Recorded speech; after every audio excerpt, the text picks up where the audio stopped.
Yemen में भारतीय nurse Nimisha प्रिया की सजा को लेकर अभी भी संशय की स्थिति बनी हुई है। 28 जून को पहले खबर आई कि निमिषा प्रिया की मौत की सजा को पूरी तरह खत्म कर दिया गया है। सोमवार को ग्रैंड मुफ्ती अबू बकर मुस्लियार के कार्यालय ने दावा किया कि निमिषा प्रिया की मौत की सजा आधिकारिक रूप से रद्द कर दी गई है, यानी कि निमिषा को यमन में मौत की सजा नहीं होगी। लेकिन कुछ ही देर में भारत के विदेश मंत्रालय ने ग्रैंड मुफ्ती अबू बकर के दावों का खंडन कर दिया। विदेश मंत्रालय के सूत्रों ने कहा कि निमिषा प्रिया पर कुछ लोगों द्वारा साझा की जा रही जानकारी गलत है। ग्रैंड मुफ्ती इस मामले में मध्यस्थता कर रहे हैं। अब विदेश मंत्रालय के इस बयान के बाद निमिषा प्रिया की स्थिति को लेकर अनिश्चितता पैदा हो गई है।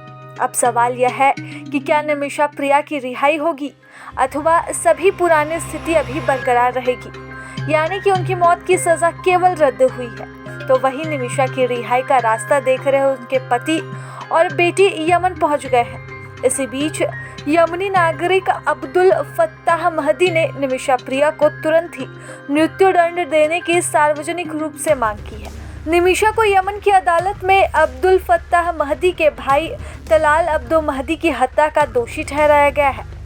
एक सोशल मीडिया पोस्ट में अब्दुल फत्ताह ने यमन के अटॉर्नी जनरल को लिखे एक पत्र को साझा किया है। अंग्रेजी वेबसाइट ने इसे बताया और इसके अनुसार यमन के अटॉर्नी जनरल से जोर देकर कहा है कि उनका परिवार बिना किसी देरी के इस फैसले को लागू करने की मांग करता है।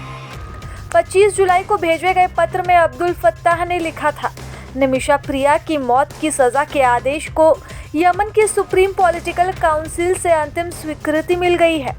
पत्र में कहा गया है कि यह फैसला अब अंतिम और बाध्यकारी आदेश का स्टेटस प्राप्त कर चुका है, इसलिए कानून के अनुसार इसे लागू करना अनिवार्य हो गया है और सभी संबंधित अधिकारियों को इसे बिना किसी देरी के लागू करना होगा। आपको बता दें कि निमिषा की सज़ा 16 जुलाई को निर्धारित थी, लेकिन भारत के मजहबी नेताओं की ओर से हुए मध्यस्थता के प्रयासों के बाद इसे अनिश्चित काल के लिए टाल दिया गया था।